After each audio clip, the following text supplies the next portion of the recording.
Hallelujah. प्रभु का धन्यवाद हो एक और नए अवसर के लिए, जबकि प्रियो हम इन बीते दिनों में देख रहे हैं कि परमेश्वर कैसे अद्भुत तरीके से हमारी अगुवाई कर रहे हैं, हमें विशेष बातों की शिक्षा दे रहे हैं। आइए प्रियो, आज हम विशेष बातों को एक बार फिर से अपने बीच में हम देखेंगे पहला इतिहास उसका 28 अध्याय और उसका 9 और 10 पद। हे मेरे पुत्र सुलेमान, तू अपने पिता के परमेश्वर का ज्ञान रख और खरे मन और प्रसन्न जीव से उसकी सेवा करता रहे, क्योंकि यहोवा मन को जांचता और विचार में जो कुछ उत्पन्न होता है उसे समझता है। यदि तू उसकी खोज में रहे तो वो तुझको मिलेगा, परंतु यदि तू उसको त्याग दे तो वो सदा के लिए तुझको छोड़ देगा। अब चौकस रहे, यहोवा ने तुझे एक ऐसा भवन बनाने के लिए चुन लिया है जो पवित्र स्थान ठहरेगा। हियाव बांधकर काम में लग जा। ये बहुत खूबसूरत प्रियो परमेश्वर का वचन है, और हमने परमेश्वर के वचन के द्वारा एक विशेष बात को देखा है प्रियो, कि जो अब्राहम, इसहाक, याकूब, यूसुफ, मूसा, दाऊद, इन सब के जीवनों में हमने परमेश्वर की विशेष बातों को और विशेष योजनाओं को देखा, और इन लोगों ने परमेश्वर की आवाज़ों को सुनकर परमेश्वर की अगुवाई को प्राप्त करके एक ऐसे जीवन को जिया जिसके द्वारा उन्होंने परमेश्वर के उद्देश्य को अपने जीवन में पूरा ही केवल नहीं किया, परंतु वो आज भी हमारे जीवन में परमेश्वर के उद्देश्य को पूरा कर रहे हैं। वे आज भी हमारे जीवन में काम कर रहे हैं, वे आज भी हमें नया बल दे रहे हैं, वे आज भी हमें एक नई दिशा दे रहे हैं। वे पुराने वो सारे लोग जो बाइबल में पाए जाते हैं प्रियो, वो आज भी हमारे बीच में जीवित हैं। वो आज भी अपने उस बड़े प्रभाव के साथ में हमारे जीवन में परमेश्वर की योजना को पूरा कर रहे हैं। प्रियो, दाऊद उसमें से एक विशेष जन था। दाऊद को परमेश्वर ने एक चरवाहे के जीवन से राजा होने के लिए बुलाया। जो राजा बनना था वो दाऊद का सपना नहीं था, वो परमेश्वर का सपना था। परमेश्वर चाहते थे कि दाऊद जो कि एक अच्छा चरवाहा है, वो एक ऐसा राजा बने जो इस्राएलियों को उसके चारों ओर के शत्रुओं से छुड़ाकर वहाँ पर परमेश्वर की शांति को लेके आने पाए, जो परमेश्वर के उद्देश्य को समझ सके। दाऊद परमेश्वर की दृष्टि में ऐसा था, वरन परमेश्वर का वचन ऐसा कहता है कि दाऊद जो था वो परमेश्वर के मन के मुताबिक था, और परमेश्वर को ये अच्छे से पता था कि दाऊद मेरी इच्छा को अवश्य पूरी करेगा। दाऊद अपने पूरे जीवन में प्रियो केवल और केवल उस बुलाहट में, उस अभिषेक में, उस परमेश्वर की योजना में, उस इच्छा में वो रात दिन अपने जीवन को बिताता है। यहाँ तक कि हम लोग ने पढ़ा कैसे शाऊल उसके खिलाफ में रहता है, कैसे बाकी विरोधी रहते, कितनी समस्याएं हैं, कितनी दिक्कतें हैं, पर फिर भी वो परमेश्वर की उस योजना में, परमेश्वर के सपनों को लगातार जी रहा था।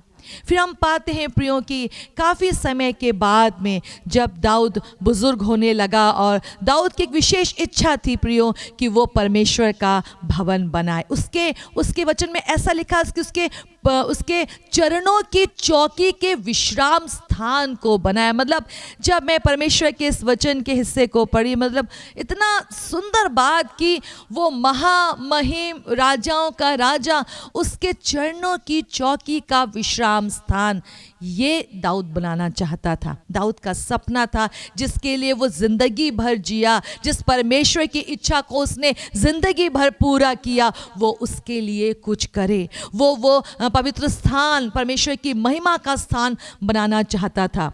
पर क्या होने पाया, परमेश्वर ने दाऊद से कहा कि तुम उस पवित्र स्थान को, परमेश्वर के भवन को बनाने नहीं पाओगे, क्योंकि तुमने बहुत युद्धों को लड़ा है, लहू को बहाया है, इसलिए तुम नहीं बनाओगे भवन, परंतु तुम्हारा पुत्र सुलेमान इस काम को करेगा।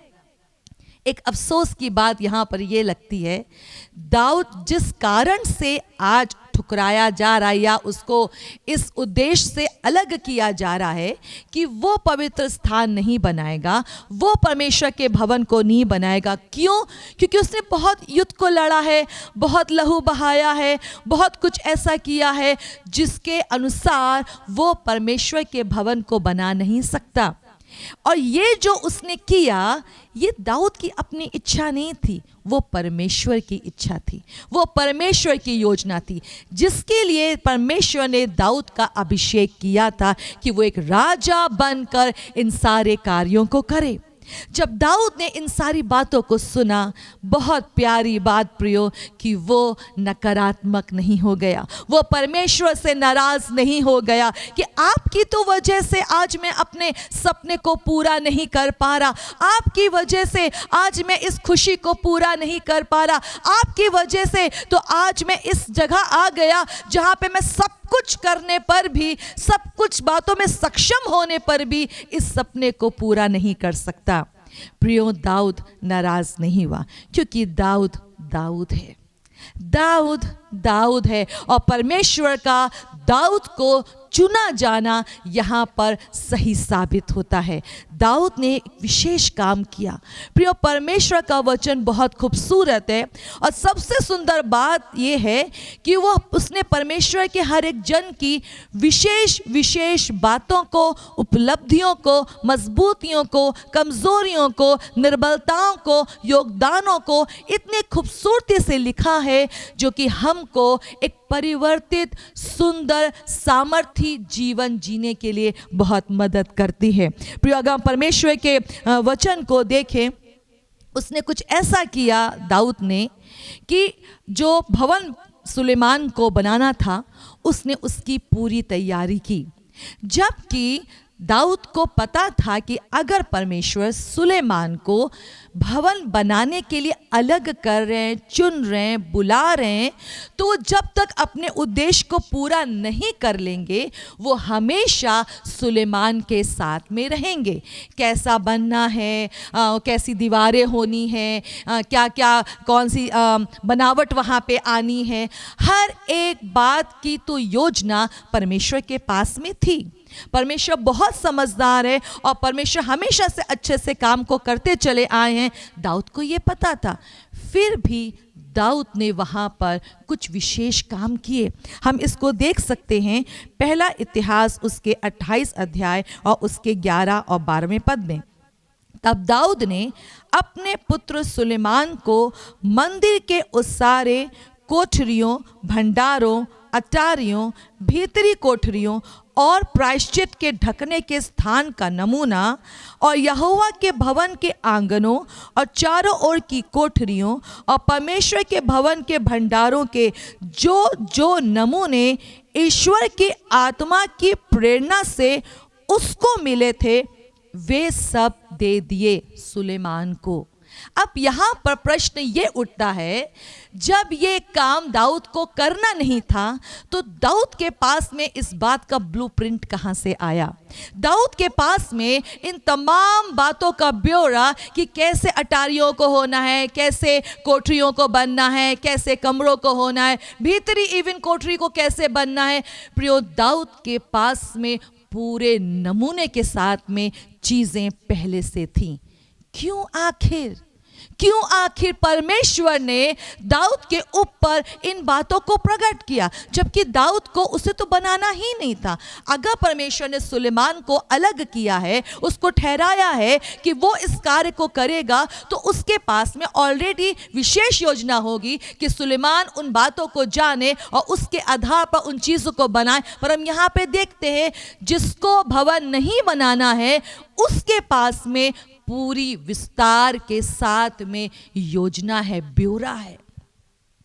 क्यों दाऊद के पास में इन बातों का पहले से इंतजाम है? प्रियो, दाऊद जो मैं कह रही हूं वो दाऊद है। क्यों वो विशेष जन है? प्रियो उसको तो पता है जिस काम को परमेश्वर करना चाहते हैं वो बिल्कुल सही समय पर उसकी महिमा, उसकी सामर्थ, उसकी बुद्धि के द्वारा हमेशा से प्रकट होता चला आया है। और दाऊद क्योंकि वो परमेश्वर से रात और दिन अति प्रसन्न रहता है, उसकी बातों पर रात दिन ध्यान करता रहता है, प्रिय वो किसी भी मौके को छोड़ना नहीं चाह रहा था। जबकि परमेश्वर ने सुलेमान को बुलाया, पर फिर भी वो इतना ज़्यादा अपने परमेश्वर से प्रीति रखता है, इतना ज़्यादा वो उसके सपनों में जीता है, इतना ज़्यादा वो परमेश्वर की खुशी को पूरा करना चाहता है कि जिस काम को परमेश्वर किसी और के द्वारा करवाना जा रहे हैं वो पहले से उसके लिए कुछ तैयारी करता है, पहले से उन बातों का इंतजाम करता है। इसी पहले इतिहास के 28 अध्याय के 13 पद से हम आगे देखेंगे। फिर याजकों और लेवियों के दलों और यहोवा के भवन की सेवा के सब कामों और यहोवा के भवन की सेवा के सब सामान अर्थात सब प्रकार की सेवा के लिए सोने के पात्रों के निमित्त सोना तौलकर और सब प्रकार की सेवा के लिए चांदी के पात्रों के निमित्त चांदी तौलकर और सोने की दीवटों के लिए और उनके दीपकों के लिए एक एक दीवट और उसके दीपकों का सोना तौलकर और चांदी की दीवटों के लिए एक एक दीवट और उसके दीपकों की चांदी हर एक दीवट के काम के अनुसार तौलकर और भेंट की रोटी और मेज़ों के लिए एक एक मेज़ का सोना तौलकर और चांदी की मेज़ों के लिए चांदी और चोखे सोने के कांटों कटोरों और प्यालों और सोने की कटोरियों के लिए एक एक कटोरी का सोना तौलकर और चांदी के कटोरियों के लिए एक एक कटोरी की चांदी। प्रियो अगर आप आगे पढ़ेंगे तो आपको बहुत खूबसूरत बात लगेगी। एक एक चीज का नाप को तौल कर उसने उनके लिए सोना और चांदी को अलग किया। कोई कैसे सोच सकता है, कोई कैसे इतनी दूर तक जा सकता है, कोई कैसे परमेश्वर के कामों की चिंता कर सकता है जिस काम में उसका कोई योगदान नहीं होना है, जिस काम में उसका नाम ही नहीं होना है, जहाँ पे उसको नजर ही नहीं आना है, जहाँ पे उसको दिखना ही नहीं है, किसी और का नाम वहाँ पे आने जा रहा है, कोई और का जन उस काम को अंजाम देने जा रहा है। प्रियो दाऊद आप देखे वचन में कितने डिटेल में वो यहाँ पर काम कर रहा है, कितने डिटेल में, कितनी खूबसूरती से, मतलब कटोरियों तक की चांदी और सोने की नाप को वो अलग अलग तौल के रख रहा है। किस बात के लिए, किस बात के लिए? और परमेश्वर उस पर क्यों प्रकट कर रहे हैं, क्यों परमेश्वर उसकी इतनी सहायता कर रहे हैं, क्यों परमेश्वर उसको ऐसी बुद्धि दे रहे हैं कि वो समझे, वो जाने और कैसा चीज़ों को होना चाहिए, कैसे हिसाब रखना चाहिए। प्रियो कैसे परमेश्वर दाऊद की मदद करें। इसके 19वें पद में ऐसा लिखा है आगे, दाऊद ने कहा मैंने यहोवा की शक्ति से जो मुझको मिली ये सब कुछ बूझकर लिख दिया है, लिख दिया है। उसने सिर्फ परमेश्वर से प्रियो जाना ही नहीं, उसने उन तमाम बातों को बहुत खूबसूरती से अच्छे से लिख दिया कि कैसे भविष्य में सुलेमान इन चीज़ों को इस्तेमाल में लाएगा, काम में लाएगा और परमेश्वर का भवन बनाने में कोई दिक्कत ना हो, किसी प्रकार की कोई समस्या खड़ी ना हो, कोई टाइम की बर्बादी ना हो। पहले से पता हो सुलेमान को कहाँ पे क्या क्या करना है, ताकि जल्द से जल्द परमेश्वर की वो महिमा का स्थान इस्राएलियों के बीच में आने पाए, कैसे जल्द से जल्द परमेश्वर का विश्राम स्थान उसके लोगों के बीच में बनने पाए। प्रियो दाऊद बहुत दूर की सोच रहा है, दाऊद बहुत दूर की सोच रहा है, जबकि उसको वहां पे नजर नहीं आना है, पर वो सुलेमान के लिए, वो उसके संग में जुड़ने वाले सारे लोगों के लिए वो पहले से ऐसी तैयारी करता है जिसके द्वारा जल्द से जल्द वो महिमा बीच में नजर आ सके। एक विशेष योगदान, एक विशेष इंतजाम, एक विशेष तैयारी जो दाऊद यहाँ पर कर रहा है। प्रियो जो विशेष बात है, जो हमने अपने जीवन में विशेष बात देखी है, चरित्र बहुत इंपॉर्टेंट रोल प्ले करता है। चरित्र का मतलब मैं किसी के चरित्र के खराब या अच्छे होने की बात नहीं कर रही हूँ।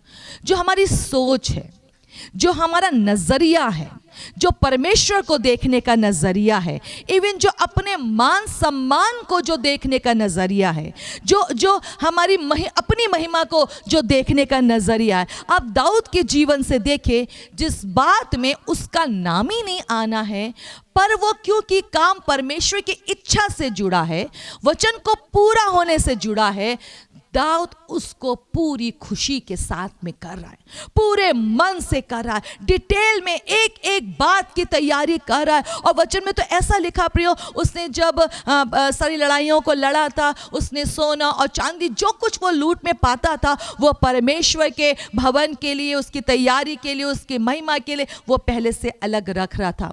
और उसमें आगे को इसी 28 अध्याय के अब आगे के हिस्सों में अगर जाएंगे तो वहाँ पर ऐसा लिखा, इवन उसने अपना भी जो कुछ उसके पास में था वो भी उसने परमेश्वर के कार्य के लिए समर्पित कर दिया। प्रियो, दाऊद निरंतर आगे की बातों पे मन लगा रहा है। जो काम परमेश्वर भविष्य में करने जा रहे हैं वो उसमें रात और दिन जी रहा है। जबकि वो बुजुर्ग हो चुका, इस समय तो उसको ये सोचना चाहिए था, अब तो ठीक है भैया, ये काम मेरे हिस्से में नहीं आ रहा, चलो मेरा बेटा इस काम को पूरा करा, अब मैं चैन के साथ में सोऊंगा, अपनी बुजुर्गी को एंजॉय करूंगा और बाकी लोग काम को देखेंगे। नहीं नहीं प्रियो, दाऊद ऐसा नहीं सोच रहा है। वो अपने जीवन के हर एक क्षण में वो परमेश्वर की खुशी को पूरा करने में लगा हुआ है। वो दूसरों की सहायता कर रहा है कि वे कैसे जल्द से जल्द परमेश्वर की योजना को पूरी करने पाए, कैसे जल्द से जल्द दूसरे लोग परमेश्वर के काम को करने पाए, उन्हें कोई कठिनाई ना हो, किसी चीज की कमी घटी ना हो, सारे इंतजाम पूरे अच्छे से किए जाएं। दाऊद तैयारी में लगा हुआ है, उस काम को कर रहा है। मेरा एक प्रश्न है प्रियो आपसे, हम लोगों ने बहुत सारी प्रतिज्ञाओं को बीते दिनों में परमेश्वर से पाया है, बहुत सारी प्रतिज्ञाओं को। अगर आपको थोड़ा सा भी याद हो, योएल की पुस्तक 2 अध्याय 18 पद में, तब यहोवा को अपने देश के विषय में जलन हुई और अपनी प्रजा पर तरस खाया। योएल 2:19, यहोवा ने अपनी प्रजा के लोगों को उत्तर दिया, सुनो, मैं अन्न और नया दाख मधु और ताज़ा तेल तुम्हें देने पर हूँ और तुम्हें उन्हें पाकर तृप्त होगे और भविष्य में अन्य जातियों द्वारा तुम्हारी नाम धराई होने न दूंगा। 2:25, मैं उसकी हानि तुमको भर दूंगा। फिर हाग्य 2 अध्याय उसका 9 पद, इस भवन की पिछली महिमा उसकी पहली महिमा से बढ़कर होगी। सेनाओं के यहोवा का यही वचन है और इस स्थान में मैं शांति दूंगा और सेनाओं के यहोवा की यही वाणी है। 2 कुरिन्थियों 6:16, मैं उनमें बसूंगा और उनमें चला फिरा करूंगा और मैं उनका परमेश्वर हूंगा और वे मेरे लोग होंगे। हमारी तैयारी क्या है? हमारी तैयारी क्या है? परमेश्वर तो अपने समय पे इन सारे वचनों को अच्छे से पूरा करने जा रहे हैं। इवन वो लगे हुए हैं, भले हमको दिख ना रहा हो, भले हमको नजर ना आ रहा हो, भले कोई सबूत या ठोस आधार ऐसा ना हो जिसमें हमको लगे कि परमेश्वर अपने काम को, अपने वचन को, अपनी प्रतिज्ञा को पूरा कर रहे हैं। पर मैं आज आपसे प्रियो कहना चाहती हूँ, वो ऑन द वे, वो मार्ग में है, वो मार्ग में है, वो काम कर रहा है। हर दिन, हर क्षण, हर पल आपके वचन में जो प्रतिज्ञा पूरी होनी, जो आपके जीवन में जो परमेश्वर का वचन पूरा होना है, जो प्रतिज्ञा पूरी होनी है, जो हमारे शहर में, प्रदेश में, देश में, हमारे लोगों में जो परमेश्वर की योजना पूरी होनी है, जो उसने प्रोमिसेस इतने सारे किए, इवन बहुत सारे किए, आपको खुद भी याद होंगे, वो उस एरिया में ही काम कर रहा है। वो रात और दिन काम कर रहा, क्योंकि वचन में लिखा, ना तो वो ऊँघता है और ना वो सोता है, यहोवा हमारा रक्षा, कि वो हर दिन काम कर रहा है। हम क्या इस तैयारी में हैं? दाऊद के लिए वचन में इस बात को विशेष रूप से दर्ज किया गया है, उसने क्या योगदान किया। परमेश्वर के बाकी लोगों के बारे में भी, जो भी उन्होंने परमेश्वर के राज के लिए या फ्यूचर के लिए जो कुछ भी किया, परमेश्वर के वचन में साफ साफ लिखा हुआ है। प्रियो, अब हम पर भी ये प्रश्न आता है, हम क्या उस मार्ग में हैं? हम उस मार्ग में क्या बढ़ रहे हैं?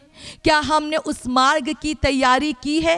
क्योंकि जो प्रभु ने कहा है वो पूरा होने पर है। क्या हम तैयारी कर रहे हैं? क्या हम तैयार हैं? वचन में मत्ती की पुस्तक 25 अध्याय में प्रियो आप समझदार हैं और आपने पढ़ा होगा 10 कुंवारियों के बारे में, और यहाँ पर 5 बुद्धिमान कुंवारियों के बारे में लिखा है और 5 मूर्ख के बारे में। दोनों बराबर बराबर की गिनती में हैं। पर यहाँ पर हम पाते हैं कि जो 5 बुद्धिमान कुंवारियाँ हैं उनके सिर्फ मशालों में ही तेल नहीं है, अलग से कुप्पी में तेल भर के लेके जाते हैं। और जो 5 मूर्ख हैं वो सिर्फ मशालों में ही तेल रखे हुए हैं। अब ये जो 5 बुद्धिमान कुंवारियां हैं अलग से कुप्पी में तेल कहां से ले आए? इन्होंने ऐसी कौन सी तैयारी करी जिसमें उन्होंने सोचा कि हो सकता है कहीं देरी ना हो जाए, हो सकता है कहीं कमी ना हो जाए, हो सकता है कि ज्यादा जागना ना पड़े, ज्यादा काम ना करना पड़े, ज्यादा बांटना जो ना पड़े, तो हम पहले से तैयारी करते हैं, हम पहले से इन बातों का ध्यान रखते हैं। प्रियो, वचन हमको स्पष्ट तरीके से बताता है कि उन 5 बुद्धिमान कुंवारियों ने अलग से कुप्पी में तेल लेके गईं। वो तैयारी में थी पूरी तरीके से कि अगर लंबा समय होता है तो कोई घटी में हम घिरने ना पाएं। दाऊद ने भी पहले से ध्यान दिया, आगे को कोई घटी ना हो, कोई दिक्कत ना हो, कोई समस्या ना खड़ी हो, वो तैयारी में उसने अपने समय को लगा दिया, पूरे डिटेल के साथ में हर काम को किया। प्रियो, परमेश्वर हमको विशेष रोल को प्ले करने के लिए उसने हमको इन समयों में रखा है। उसने हमको इन समयों में विशेष कार्य को करने के लिए रखा है, क्योंकि हम सबके जीवन में परमेश्वर ने विशेष विशेष बुलाहटों को रखा है। उसके पास में उत्तम योजनाएं हमारे लिए, बुद्धि है, अगुवाई है, प्रकाशन है, सामर्थ्य है, जो भी योग्यताएं हैं, जो भी आज हम कर सकते हैं, वो सब कुछ परमेश्वर ने इसलिए दिया है कि हम तैयारी में जाएं, ताकि हम परमेश्वर की प्रतिज्ञाओं को और उसके इच्छा को अपने जीवन में, अपने बीच में, अपने देश में, अपने प्रदेश में हम पूरा होते हुए देख सकें। प्रियो, हम सबको परमेश्वर ने इक्वल अवसर दे के रखें। 5 बुद्धिमान, 5 मूर्ख, बराबर अवसर। पर उन बराबर अवसरों में कुछ बुद्धिमान गिने जा रहे हैं और कुछ मूर्ख गिने जा रहे हैं, क्योंकि ये सब हमारी तैयारी पर निर्भर करता है। प्रियो, परमेश्वर जो है उसने हमेशा से कुछ तरीकों को हमारे जीवन में ठहराया है। उनमें से मैं एक विशेष बात पर आपका ध्यान लेके जाना चाहूँगी। परमेश्वर ने हर एक को एक विशेष दान दिया जो सबके पास में, कोई नहीं कह सकता कि उसके पास में ये दान, ये अनुग्रह नहीं है। आपको पता है वो क्या है? वो है जीभ। जीभ। नीति वचन की पुस्तक उसका 18 अध्याय और उसके 20 पद में यूं लिखा है, जीभ के वश में मृत्यु और जीवन दोनों होते हैं, और जो उसे काम में लाना जानता है वो उसका फल भोगेगा। इसका क्या मतलब? कई बार लोग इसको बस यहाँ तक रखते हैं कि हमें अपने मुंह से सही बात बोलना चाहिए। अगर हम जीवन की बातों को बोलेंगे तो हम जीवन देखेंगे, हम बुरी बातों को बोलेंगे तो बुरे परिणामों को देखेंगे। पर मैं आज आपका जो प्रभु के अनुग्रह से मुझे प्राप्त हुआ है, हम कुछ विशेष बातों को देखेंगे। यशाया 51:16, मैंने तेरे मुंह में अपने वचन डाले और तुझे अपने हाथ की आड़ में छिपा रखा है, कि मैं आकाश को तानूं और पृथ्वी की नींव डालूं और सिय्योन से कहूं तुम मेरी प्रजा हो। थोड़ा सा आगे, याकूब 5:16, धर्मी जन की प्रार्थना के प्रभाव से बहुत कुछ हो सकता है। मेरे ख्याल से अब आपको स्पष्ट हो गया होगा, हमारे जीभ में प्रियो प्रार्थना करने की सामर्थ्य है। हमारे मुंह में परमेश्वर ने एक ऐसी सामर्थ्य डाली है जो इतनी प्रभावशाली है कि वचन में लिखा है, धर्मी जन की प्रार्थना के प्रभाव से बहुत कुछ हो सकता है। जितनी भी प्रतिज्ञाओं को परमेश्वर ने आज तक पूरा किया है या पूरा करने जा रहे हैं, उनमें एक विशेष कार्य जो किया है जिस बात ने, वो है प्रार्थना, वो है प्रार्थना। इसी याकूब के 5:18 पद में प्रियो ऐसा लिखा है, एलिया ने प्रार्थना की तो आकाश से वर्षा हुई और भूमि फलवंत हुई। एलिया ने प्रार्थना की और आकाश से वर्षा हुई और भूमि फलवंत हुई। प्रियो, ये काम तो होना ही था, ये काम तो होना ही था। पर वचन में लिखा है एलिया ने प्रार्थना करी और आकाश से वर्षा हुई और भूमि फलवंत हुई। आप मेरी बात समझ रहे ना? क्या हम प्रार्थना कर रहे हैं? क्या हम प्रार्थना कर रहे हैं वचन को पूरा होने के लिए? क्या हम तैयारी में हैं अपने लोगों के लिए, उनके मनों को बदलने के लिए, देश को उसके अकाल से आज़ाद करने के लिए, आत्मिक रूप से लोगों को बलवंत करने के लिए कि वो परमेश्वर के वचन को ग्रहण करें? और प्रभु का वचन ये कहता है कि मैंने तेरे मुंह में अपने वचन को डाले हैं कि मैं आकाश को तानूं और पृथ्वी की नींव डालूं। इसका मतलब क्या? प्रार्थना हमेशा नए काम को करती है। प्रार्थना हमेशा परमेश्वर के हाथों को उकसाती है उसकी इच्छा को पूरा करने के लिए। प्रार्थना हमेशा परमेश्वर की योजनाओं को वास्तविक रूप में प्रकट होने के लिए मदद करती है। प्रार्थना हमें परमेश्वर के सपनों में जीने के लिए मदद करती है। प्रार्थना उसमें रात दिन हमें एक मन रहने के लिए मदद करती है। इक्वल अपॉर्चुनिटी सबके पास में है, हम सबके पास में। परमेश्वर चाहते हैं प्रियो हम एक अलग नज़रिया अपने जीवन में रखें इन दिनों में। बल्कि मैं ऐसा कहना चाहूँगी कि हम सब विश्वासी जीवनों को एक विशेष कार्य करना चाहिए जो परमेश्वर के सारे विशेष लोगों ने किया है, और वो है प्रार्थना। उसने हमारे जीभ में सामर्थ डाली है, हमारी आंखों में नहीं डाली है कि हम मतलब किसी को घूरें और कोई डर जाए। उसने हमारे हाथों में सामर्थ नहीं डाली, वचन में कहीं नहीं लिखा है। उसने हमारे पैरों में सामर्थ नहीं डाली है प्रियो। उसने हमारे देह के किसी अंग की बात नहीं की गई है। वचन में लिखा है उसने हमारी जीभ में जीवन और मृत्यु की सामर्थ को डाला है। हालेलुया। हमको लगता है कि नहीं हमारी सामर्थ हमारे नाम में है। हमको लगता है हम बलवंत होते हैं झगड़ा करने से। हमको लगता है हम बलवंत होते हैं दोष लगाने से। हमको लगता है कि हम बलवंत होते या न्याय को प्राप्त करते बिल्कुल खड़े रहने के लिए, डटे रहने में। नहीं प्रियो, वचन में लिखा है अगर हम प्रभावशाली होते हैं तो वो प्रार्थना की वजह से। हम जो जीवन को प्राप्त करते हैं या न्याय को लेकर आते हैं या परमेश्वर के काम को मदद करते हैं कि हमारे बीच में ऑपरेट होने पाए, दिखने पाए, नजर आने पाए, तो उसका एकमात्र रास्ता क्या है? तेरे मुंह में मैंने वचनों को डाला है कि मैं आकाश को तानूं और पृथ्वी की नींव डालूं। प्रियो, प्रार्थना प्रार्थना प्रार्थना प्रार्थना ये परमेश्वर के दिल को छूती है। प्रार्थना वो तरीका है जो ये दिखाता है कि परमेश्वर मेरी नहीं आपकी इच्छा पूरी हो। परमेश्वर हम आप पे निर्भर है। मेरे लोगों को प्रभु आपकी सहायता चाहिए। हाँ प्रभु, ये आपसे दूर हो गए थे। जैसे एलिया ने प्रार्थना किया, अकाल आया, क्योंकि एलिया ने ही प्रार्थना किया था कि महीना बरसे और बारिश होना बंद हो गई। फिर एलिया ने ही प्रार्थना किया प्रियो कि परमेश्वर अब दया करे और आकाश को खोले और बारिश आने पाए और फिर से भूमि फलवंत होने पाए, और वो वैसा ही हो गया। प्रार्थना प्रार्थना प्रियो यही हमको सामर्थी बनाती है, यही हमारे बदले को लेकर आती है, यही हमारे प्रतिफल को लेकर आती है, यही हमारी मजदूरी को लेकर आती है। दाऊद ने उस काम को किया प्रियो जिसमें उसका नाम नहीं आना था। मतलब पिक्चर में सुलेमान भवन को बना रहा था, पर पीछे दाऊद ने तैयारी की।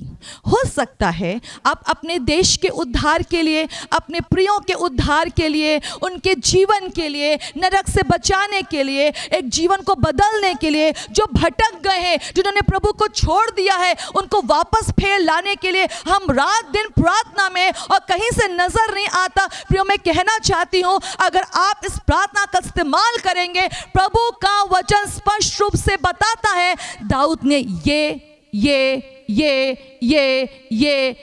किया। साफ बताता है, साफ बताता है। भले तस्वीर में हम नजर ना आए, परमेश्वर के पास में हर एक बात का हिसाब है। कई बार लोग प्रार्थना के जीवन को इतना महत्व नहीं देते हैं, पर मैं आपसे कहना चाहती हूँ प्रियो, भले आप कभी नजर ना आए, भले आप कभी दिखाई ना दें, कभी लोग ना समझें, कभी आपकी प्रशंसा ना की जाए, आपको लगे हम क्या कर रहे हैं, पर मैं कहना चाहती हूँ सामर्थ प्रियो आपके मुंह में है, ताकि परमेश्वर अपनी योजना को पूरी कर सके।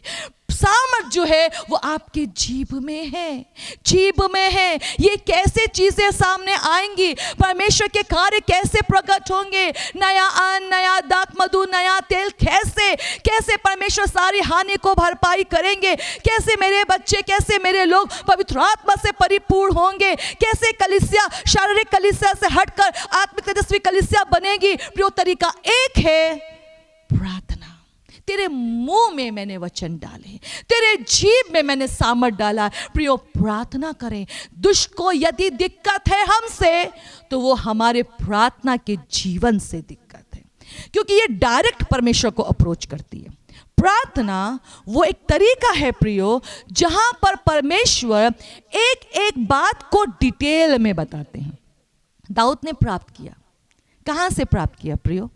कि भवन ऐसे बनेगा, दीवारें ऐसे होंगी, कोठरियाँ, इवन भीतरी कोठरियाँ भी ऐसी होंगी। कहाँ से प्राप्त किया? इसके मतलब उसने परमेश्वर से पूछा, इसके मतलब उसने परमेश्वर से अगुवाई ली। ओके प्रभु, आप काम करना चाहते हैं, बहुत अच्छा लगा कि हम मुझसे नहीं मेरे बेटे से बनवा रहे, पर आप कैसा बनवाना चाहते हैं मैं भी जानना चाहता हूँ।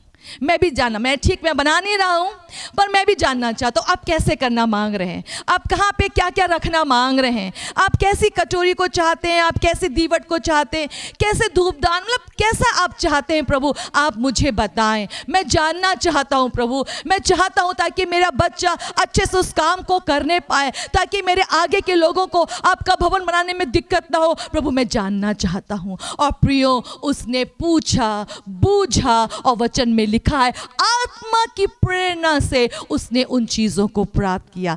कैसे? प्रार्थना के द्वारा, प्रार्थना के द्वारा। इसीलिए हम प्रार्थना करते समय कई बार सो जाते हैं, या हमको बहुत इंपॉर्टेंट काम नजर आते हैं कि नहीं समय बर्बाद हो जाएगा, बस इतनी प्रार्थना कर ली अब काफी है। नहीं प्रियो, जो दाऊद जैसे लोग होते हैं वो दाऊद की तरह सोचते हैं, जो दाऊद जैसे लोग हैं वो दाऊद की तरह जीते हैं। वो अपने समय का सही इस्तेमाल करते हैं, वो अपनी बुद्धि का सही इस्तेमाल करते हैं, वे अपने अभिषेक का सही इस्तेमाल करते हैं, वो अपनी बुलाहटों से भी आगे की सोचते हैं। पूरा ब्यौरा रखने वाले लोग, क्योंकि वो जानते हैं उनका रोल अभी खत्म नहीं हो गया। अगर हमको आगे सामर्थ को ट्रांसफर करना है, अगर हमें आगे परमेश्वर के भवन को देखना है, अगर आगे हमें परमेश्वर के राज को देखना है, तो उसके पहले तैयारी की जाती है। एलिया ने प्रार्थना करी, तब आकाश से वर्षा हुई और भूमि फलवंत हुई। प्रभु का वचन ये कहता है, प्रभु का वचन ये कहता है, होना तो था, पर एलिया ने प्रार्थना की। प्रियो, मैं आपका ध्यान इन बातों की ओर लेके जाना चाहती हूँ। परमेश्वर ने हमारी प्रार्थना के बगैर जगत से ऐसा प्रेम किया कि उसने अपना इकलौता पुत्र दे दिया, और उसने ये रखा कि जो कोई उस पर विश्वास करे वो नाश ना हो, परंतु अनंत जीवन को प्राप्त करे। पर हम देखते हैं जो कोई में परमेश्वर हर एक के लिए इक्वल अपॉर्चुनिटी दे रहे हैं। क्या हम परमेश्वर की सामर्थ की बाट जो रहे हैं?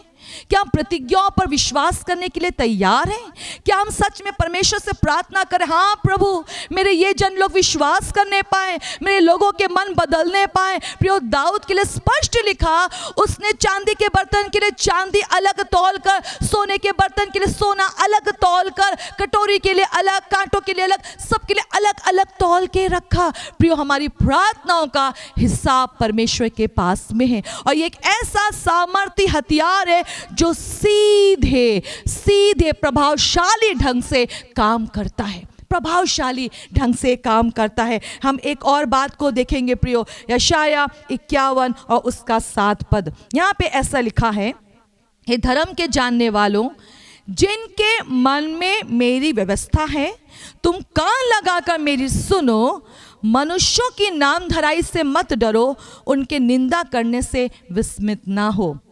प्रार्थना एक विशेष हथियार है, पर उसके साथ में परमेश्वर कुछ और हमको तैयारी करने के लिए मदद कर रहे हैं।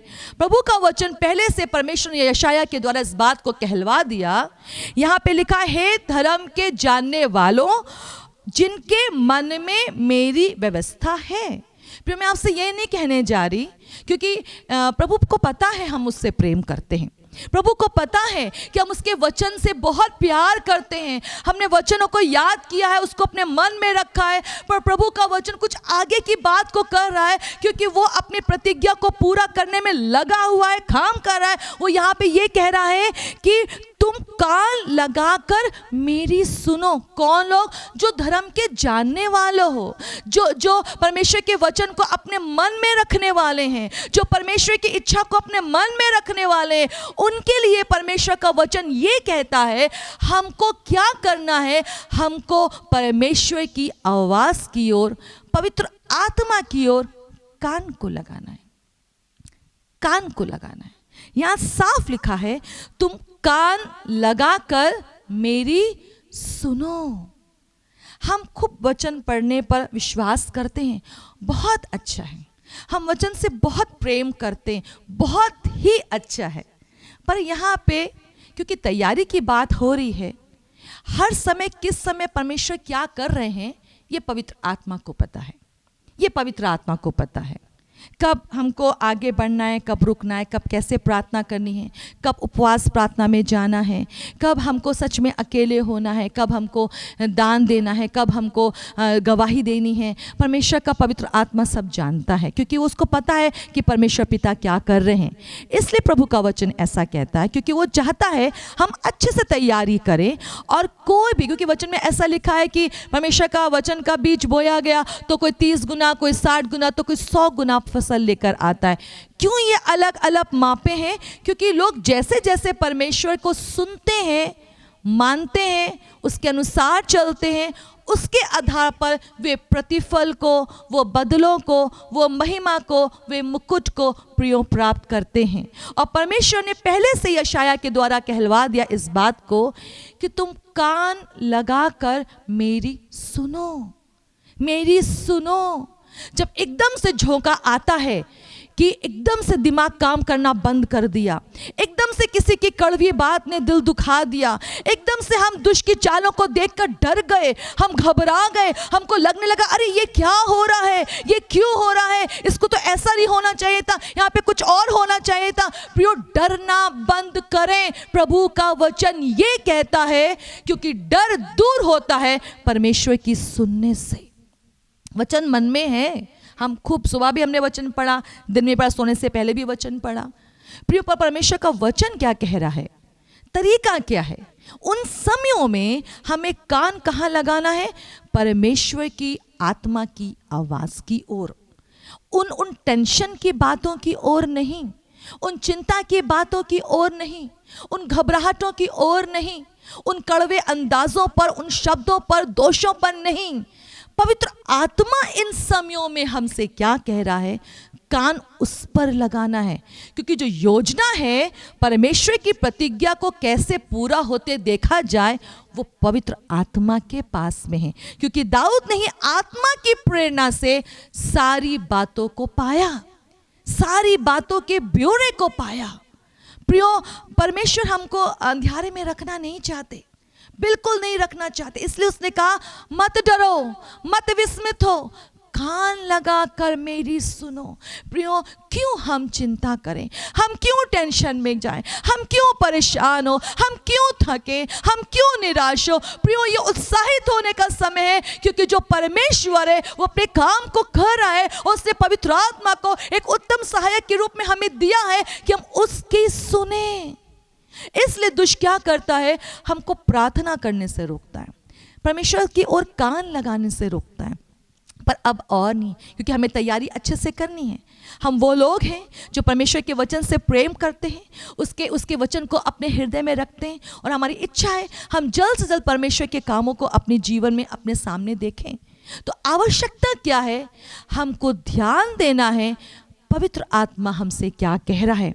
51 अध्याय का 4 पद, हे मेरी प्रजा के लोगों मेरी ओर ध्यान धरो, हे मेरे लोगों कान लगाकर मेरी सुनो, क्योंकि मेरी ओर से व्यवस्था मतलब प्रकाशन, तरीका, सहायता, बल, योजना वचन में लिखा है दी जाएगी। आप पढ़ सकते हैं अपने वचन में, अंडरलाइन कर ले, क्योंकि इस वचन ने मुझे बहुत सामर्थ दिया, क्योंकि मुझको भी अच्छा लगता है कि यदि पहले से हमको पता चल जाए कि हमें कैसे कैसे क्या क्या करना है, तो वो काम बहुत खूबसूरती से मैं कर पाती हूँ। क्योंकि मुझे कहीं कहीं थोड़ा भूल जाती हूँ या कहीं सारे काम मुझे अच्छे से करना नहीं आता है। और जब हम परमेश्वर की सहायता को खोजते हैं तो परमेश्वर अच्छे से हमारी मदद करते हैं। और यहाँ साफ लिखा है प्रियो, हे मेरी प्रजा के लोगों मेरी ओर ध्यान धरो, हे मेरे लोगों कान लगाकर मेरी सुनो, क्योंकि मेरी ओर से व्यवस्था, आप उसके बगल में लिख लें,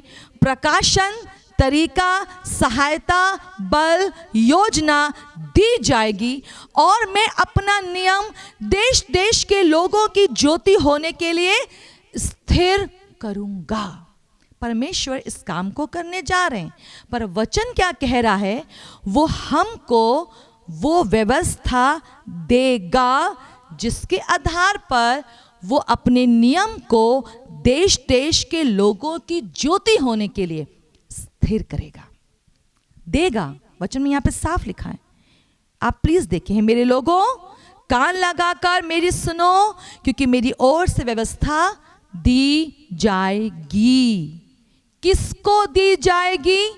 जो पूछने को तैयार हैं, जो प्रार्थना कर रहे हैं, जो परमेश्वर से अगुवाई को ले रहे हैं, क्योंकि हमको पता है कि परमेश्वर ने सदा वचन को पूरा किया है और भविष्य में पूरा करने जा रहा है। पर वो कैसे करेगा, तरीका क्या है, कब क्या बोलना है, कब कैसे खड़ा होना है, किस काम को कैसे करना है, उसके पास में सारी योजना है। इसलिए परमेश्वर का वचन कह रहा है, कान लगाकर मेरी सुनो, व्यवस्था दी जाएगी।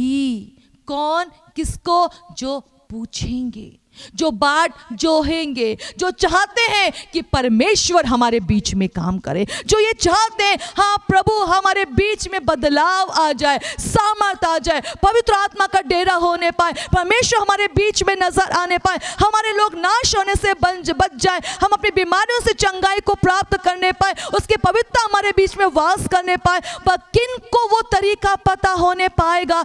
जो पूछने जा रहे हैं, जो कान लगाकर पवित्र आत्मा की सुनने जा रहे हैं। आगे को लिखा है, और मैं अपना नियम देश देश के लोगों की ज्योति होने के लिए स्थिर करूंगा। 5वां पद बहुत खूबसूरत वचन है प्रियो, मेरा छुटकारा निकट है, मेरा उद्धार प्रकट हुआ है, मैं अपने भुजबल से देश देश के लोगों का न्याय करूंगा, द्वीप मेरी बाट जोहेंगे और मेरे भुजबल पर आशा रखेंगे।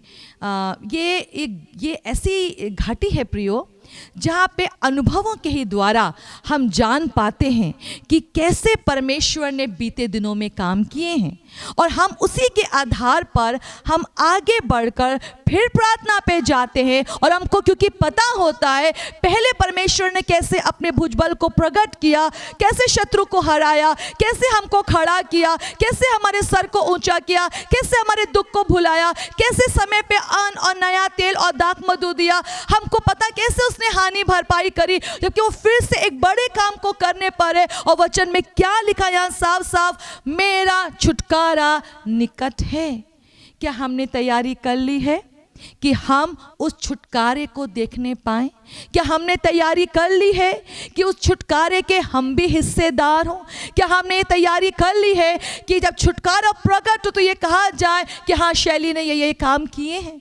प्रियो, परमेश्वर बहुत महान है। और आगे को ऐसा लिखा है, आकाश की ओर अपनी आंखें उठाओ, पृथ्वी को निहारो, क्योंकि आकाश धुएं के समान लोप हो जाएगा, पृथ्वी कपड़े के समान पुरानी हो जाएगी, और उसके रहने वाले यूं ही जाते रहेंगे। देखिए प्रियो, ये हम सबको पता है कि अंत कैसे होने जा रहा है। ये साइंस भी बोल रही है, बहुत सारी बातें। आप तो हम सब लोग बहुत लोग यूट्यूब पे रहते हैं, हम लोग को फेसबुक पता है, सब कुछ पता है, हम लोग को सब पता अच्छे से, और हमको पता भविष्य में क्या होने जा रहा है। और हम ये जानते हैं प्रभु का वचन तो कितना ज़्यादा इन बातों के विषय में बात करता चला आ रहा है। इसलिए प्रभु का वचन में लिखा, आकाश की ओर देखो, आकाश की ओर देखो। हम लोग रियल लाइफ के लोग हैं, वो लोग नहीं है प्रियो जिनको पता नहीं कि क्या होने जा रहा है। परमेश्वर कह रहे देखो ऊपर, एक दिन ये सब हट जाएगा। क्या हम तैयार हैं? क्या हम तैयार हैं कि परमेश्वर आकाश से उस वर्षा को बरसाए, एक बड़े काम को प्रकट करे? और यहाँ पे आगे को लिखा, पृथ्वी को निहारो। क्या अपने लोगों को हम यूं ही नाश होते हुए देख सकते हैं प्रियो? क्या हम अपने परिवार के जनों को परमेश्वर के जीवन से बहुत दूर देख सकते हैं? क्या हम इतनी नफरत करते हैं? क्या हम इतना प्रेम करते हैं कि रात दिन उपवास रख रहे, प्रार्थना में जा रहे हैं कि परमेश्वर उन पर तरस खाए? क्या अपने मनों को हम फाड़ रहे हैं? क्योंकि प्रभु का तैयारी तो ऐसी है कि हम प्रार्थना में जाएं, उपवास प्रार्थना में जाएं, हम बाट को जो हैं उसकी ओर निहारें, हम वेट करें, क्योंकि एक दिन तो ये सब होने पर है। पर क्या हम तैयारी में हैं बचाने की ओर? क्या हम तैयारी में है अपने लोगों को जीवन प्राप्त करते हुए देखने की ओर? क्या हम तैयारी में हैं स्वर्ग में प्रवेश करने की ओर? क्या हम तैयारी में हैं परमेश्वर की तरफ खड़े होने की ओर? क्या हम तैयारी में? क्योंकि प्रभु का वचन आगे विशेष बात कह रहा प्रियो, परंतु जो उद्धार मैं करूंगा वो सर्वदा ठहरेगा और मेरे धर्म का अंत ना होगा। क्या लिखा है? जो उद्धार मैं करूंगा वो सर्वदा ठहरेगा। हम लोग बहुत सारे कामों के निर्णय लेते हैं प्रियो, पर कुछ हो पाते हैं, कुछ नहीं हो पाते हैं। कुछ के सपने हम लोगों ने देखे होते हैं और हमारे रात भर की उमंग ये होती है, सारी मेहनत, सारा पैसा, सारा दिमाग उन बातों को पूरा करने में लगा रहता है, पर हम पाते हैं हम बहुत बार फेल हो जाते हैं। पर जो फेल नहीं होता है वो है परमेश्वर और उसकी योजना, जो कभी असफल नहीं होता, क्योंकि जो सोचता है वो वही होता है। वो परमेश्वर ऐसा ही है, वो ऐसा ही है प्रियो। उसकी ही योजना, उसका ही उद्धार हमेशा का है। पर कितना भला हो कि हम उसकी सुने और उस काम को करें जो कभी नहीं मिटने का। वो उद्धार हमेशा का होगा, वो जीवन हमेशा का होगा, वो योगदान हमारा हमेशा का होगा। दाऊद आज तक हमको बना रहा है प्रियो। हमारे पास भी अवसर है, इक्वल अपॉर्चुनिटी, सेम अवसर कि हम बनाएं, योगदान को दें उस कामों के द्वारा जिसके द्वारा वो सुंदर भवन परमेश्वर का, उसकी महिमा, उसका वास स्थान मनुष्यों के बीच में होने जा रहा है। मनुष्यों के बीच में वचन में साफ लिखा है प्रियो कि उसका उद्धार, जो उद्धार मैं करूंगा वो सर्वदा ठहरेगा। परमेश्वर अपने काम को करने पर है। हमारा पिता काम कर रहा है। क्या बच्चों को सहयोग नहीं करना चाहिए? क्या हमको देखना नहीं चाहिए? क्या हमको अपना योगदान देना नहीं चाहिए? प्रियो, परमेश्वर हमारी बाट जो रहे हैं। उन्होंने हमारे मुंह में सामर्थ्य डाली है कि हम प्रार्थना में जाएं। उसने हमारे अपने बच्चों के मुंह में, क्योंकि उसने हमको अपने जैसा बनाया है, उसने इस समय में परमेश्वर के वचन कैसे खूबसूरत तरीके से उसकी योजना पूरी हो, उसने उसकी जिम्मेदारी हमको दी है। जब एलिया ने प्रार्थना करी प्रियो, भूमि फिर से फलवंत हुई। आइए हम प्रार्थना करें। पिता, आपका बहुत बहुत धन्यवाद करते हैं। हालेलुया। दिखने में तो हम कीड़े सरीखे लगते हैं, दिखने में तो लगता है कि हमारा वजूद क्या है, पर आपने जबकि हमको अपना बेटा बेटी होने के लिए बुलाया है, आप हमको एक जिम्मेदार जन के रूप में देख रहे हैं। आप उन लोगों के रूप में हमको देख रहे हैं जिनके द्वारा आप अपनी योजना को पूरी करने जा रहे हैं। और जबकि आप चाहते हैं कि हम तैयार करें, उन बातों को देखें, हम समझदारी से पेश आए, हम मूर्ख ना बने, हम बुद्धिमान बने। इसलिए जबकि आपका वचन हमको सिखा रहा है कि कान लगाकर हमें आपकी सुनना है, प्रभु उन फालतू बातों से हमको आज आज़ाद करें जो कि जिसने हमारे कान को बहरा कर दिया, या जो आपने कहा उसको अंदर हमारे मन में घुसने नहीं दिया है, वो बीच में ब्लॉक कर रहा है। प्रभु यीशु के नाम के द्वारा पिता आपने हमारे प्रत्येक जन से विशेष विशेष बातें करी है, पर बीच में जो रुकावट है, जो आपके वचन को स्मरण करने में, वापस ध्यान लगाने में रोक रही है, यीशु के नाम में वो सारी बातें दूर हो मेरे प्रभु यीशु के नाम के द्वारा, और मेरे प्रत्येक जन को याद आने पाए कि मेरे पिता परमेश्वर ने मुझसे क्या कहा है, होने पाए प्रभु जी, जबकि आपने चाहा है कि हम अपने मुंह को खोलें ताकि आप आकाश को ताने और पृथ्वी की नींव डालें, और जबकि आपका उद्धार निकट है प्रभु, मैं प्रार्थना करना चाहती मेरे लोगों की सहायता करें आपके वचन पे विश्वास करके प्रार्थना में जाने के लिए, क्योंकि परमेश्वर प्रभु आप तरस खाने वाले परमेश्वर हैं, आप हमारी हानि को भर देने वाले परमेश्वर हैं, आप मेरे लोगों को पवित्र आत्मा से परिपूर्ण करने वाले परमेश्वर हैं। इसलिए मदद करें मेरा हर एक जन जिससे आप बहुत प्रेम करते हैं, वो अपने उस योगदान को रखने पाए जिसके लिए प्रभु आपका वचन कहता है आप बड़ी सामर्थ के साथ में प्रतिफल देने आ रहे हैं, बदला देने आ रहे हैं। मेरे लोगों की सहायता करें सही नज़रिए को प्राप्त करने के लिए। इस प्रार्थना को प्रभु मैं यीशु मसीह आपके नाम से मांगती हूँ और चाहती हूँ अपनी बुद्धि की विशेष आशीष मेरे प्रियों को दें, क्योंकि बुद्धि की ही गड़बड़ी की बात से ही प्रभु हम समझ नहीं पाते कि आप क्या कर रहे हैं। प्रभु हम इस क्षेत्र में छुटकारा देखना चाहते हैं, इसलिए प्रभु यीशु के नाम में हम विशेष बुद्धि को इन समयों के लिए मांगते हैं। इस प्रार्थना को प्रभु यीशु के नाम में मांगते हैं। आमीन। प्रभु आपको आशीष दे। जय मसीह।